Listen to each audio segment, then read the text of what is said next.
மட்டும் தானோஸ்க்கு ரத்தம் வர வைக்கலையா? என்னடா சொல்கிறீங்க? நம்ம எல்லாரும் தானோஸ் அயன்மேன் மட்டும் தான் ரத்தம் வர வச்சுருக்கான்னு நினச்சோம். நானும் அப்படி தான் நினச்சேன். ஓ, அப்போ அதெல்லாம் தப்பா? Iron Man fans captain America fans கிட்ட இங்கே தலைவர் தானோஸ்க்கே ரத்தம் வர வச்சிட்றா அப்படின்னு சொன்னாங்கன்னா, கேப்டன் அமெரிக்கா ஃபேன்ஸும் தலை நிமிர்ந்து சொல்லலாம், எங்கள் தலைவனும் தானோஸ்க்கு ரத்தம் வச்சாருங்க அப்படின்னு சொல்லலாம். எப்படின்னா, இந்த அவெஞ்சர்ஸ் எண்ட் கேமை மறுக்கா போட்டு பார்த்ததில்ல. பழைய தானோஸ் எதிர்க்க நம்ம அயன்மேன், கேப்டன் அமெரிக்கா, தார் 3 பேருமே சண்டை போடுவாங்க.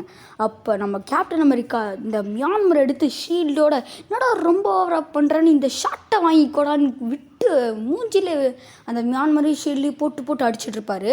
அவரோட மூஞ்சியில் வந்து கோடு இருந்திருக்கும். எப்போ காட்டுவாங்கன்னா, அந்த அயன்மேன் வந்து ஸ்னாப் போட்டதுக்கப்புறம் தானோஸ் வந்து தன்னோட ஹெல்மெட்டை கழட்டுவார் எல்லாமே முடிஞ்சிருச்சுன்னு. அப்போ நீங்கள் பார்த்தீங்கன்னா அவரோட கன்னத்தில் வந்து ஒரு கோடு கிழிஞ்சிருக்கும். இதை பற்றி நீங்கள் என்ன நினைக்கிறீங்க?